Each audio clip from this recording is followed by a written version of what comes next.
ये सुगबुगाहट है या फिर नए सियासी अध्याय की शुरुआत, ये तो आने वाला वक्त बताएगा।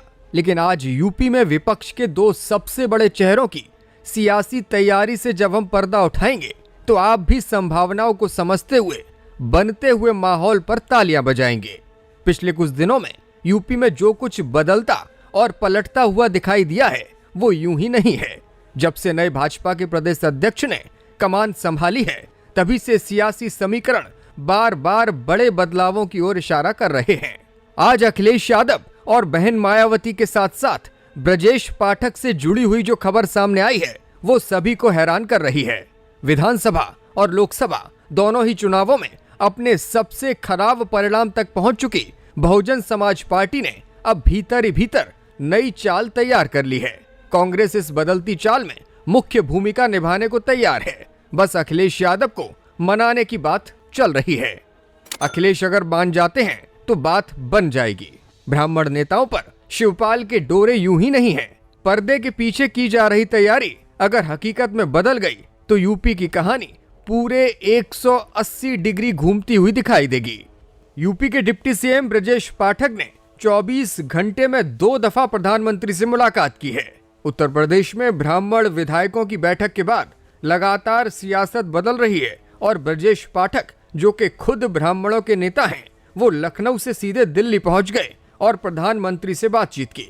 हालांकि इस मुलाकात को महज शिष्टाचार भेंट बताया जा रहा है, लेकिन ये शिष्टाचार भेंट क्या गुल खिला सकती है ये तो आने वाला वक्त बताएगा।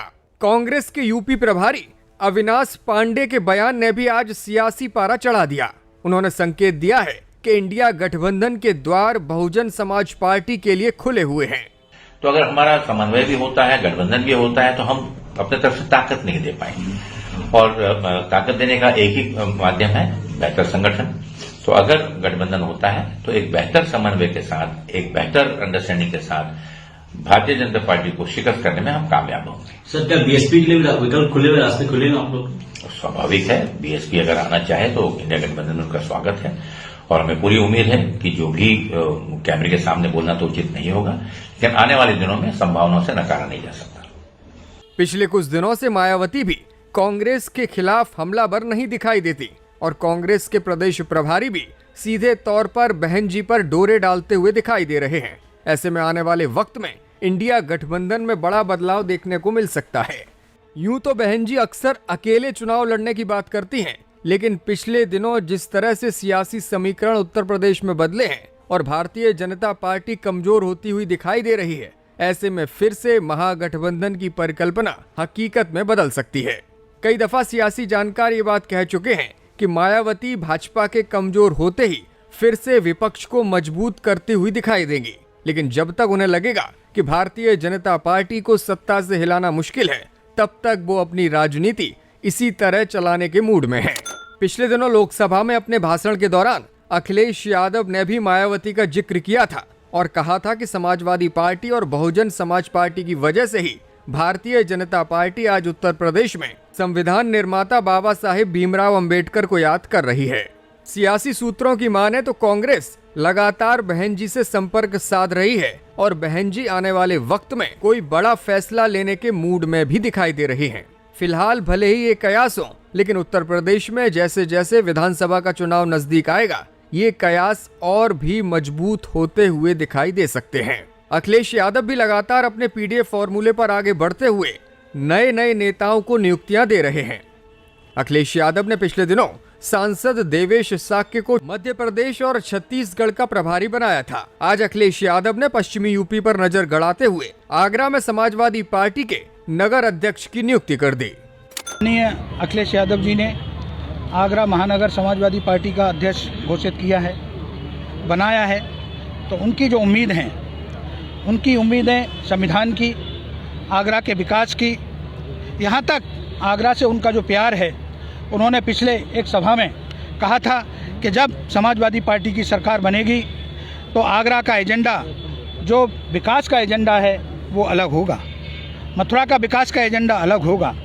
तो ऐसे प्रिय मैं नेता के आदेश पर यहाँ का अध्यक्ष बना हूँ और उनके आदेश से ही हमारे आगरा के अंदर, प्रदेश के अंदर एक हम यहाँ से मिसाल जलाएंगे और आज जलाई है संकल्प लेकर के।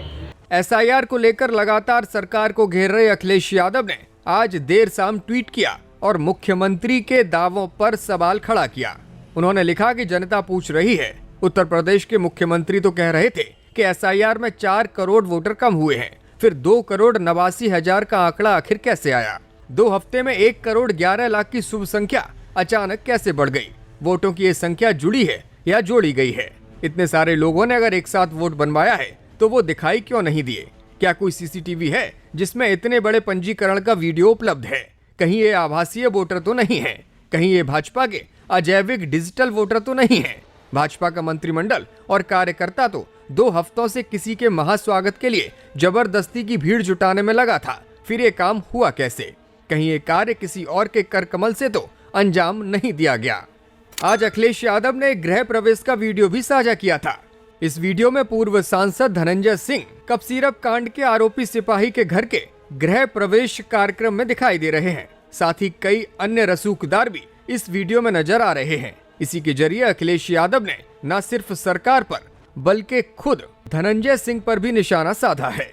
आज एक वीडियो राजा भैया के प्रतापगढ़ से भी सामने आया। पूर्व सांसद ब्रजभूषण शरण सिंह के बाद अब प्रतापगढ़ के कुंडा से विधायक राजा भैया को किसी ने 1.5 करोड़ रुपए का घोड़ा गिफ्ट किया है। ये घोड़ा महाराष्ट्र से एसी एम्बुलेंस के जरिए प्रतापगढ़ पहुंचा है। कुंडा के भद्री किले में राजा भैया ने खुद घोड़े का तिलक कर उसका स्वागत किया। इस घोड़े का नाम विजय राज बताया जा रहा है। दूसरी ओर भारतीय जनता पार्टी के नेता और पूर्व सांसद ब्रजभूषण शरण सिंह आज ब्राह्मण विधायकों के पक्ष में उतर आए। उन्होंने मीडिया से बातचीत करते हुए क्या कुछ कहा, आप खुद सुनिए। जिस समय क्षत्रिय विधायकों ने बैठक की थी, उस समय मैंने कहा था कि बैठक जो उन लोगों ने किया अच्छा काम किया, लेकिन मैंने कहा था कि उसमें और लोग भी होते तो कोई और अच्छा होता। और ये ब्राह्मण समाज के कुछ विधायकों ने बैठक की, अच्छी संख्या रही, इसमें मैं कुछ गलत नहीं देख रहा हूं। भाजपा के प्रदेश अध्यक्ष द्वारा ब्राह्मण विधायकों पर चाबुक चलाए जाने के बाद ब्राह्मण संगठन अपनी नाराजगी जाहिर कर रहे हैं। सवर्ण संगठन से जुड़े हुए नेता प्रकाश शर्मा ने इसको लेकर सोशल मीडिया पर बड़ी बात कही है। भाजपा के जो प्रदेश अध्यक्ष बने हैं तो अपनी जाति के नाते बने हैं। आप एक विशेष जाति से आते हैं और उस जाति का वोट बैंक मैनेज करना है भारतीय जनता पार्टी को, इसलिए भाजपा ने आपको एक चेहरा बनाया है। ठीक है, तो आप भी धन्यवाद दीजिए अपनी जाति को और गर्व करिए अपनी जाति पर कि आप उस जाति में पैदा हुए, इसीलिए प्रदेश अध्यक्ष बना दिए गए। ठीक है, तो अगर आप एक विशेष जाति में होने के नाते वहां पर प्रदेश अध्यक्ष बनाए जाते हैं, तो 50 ब्राह्मण विधायकों ने अगर बैठक कर ली तो कौन सा अपराध कर दिया भाई? उस पर आपने बयान कैसे दे दिया? और आपने बयान दे दिया, चलिए आपका बयान है, लेकिन एक बात मैं बहुत स्पष्ट और क्लियर बताना चाहता हूं, भारतीय जनता पार्टी का क्या एजेंडा है मुझको नहीं पता है। ठीक है, पंकज चौधरी जी का क्या एजेंडा है मुझको नहीं पता है, किस उद्देश्य से उन्होंने ये बयान दिया है मुझको नहीं पता है, लेकिन एक बात मुझको बहुत अच्छे से पता है कि उत्तर प्रदेश में 17% आबादी, 17% आबादी नहीं, 17% वोटर ब्राह्मण जाति से हैं। 17% वोटर जो हैं वो ब्राह्मण जाति से हैं और 130 विधानसभा ऐसी हैं जिनमें ब्राह्मण निर्णायक भूमिका में है।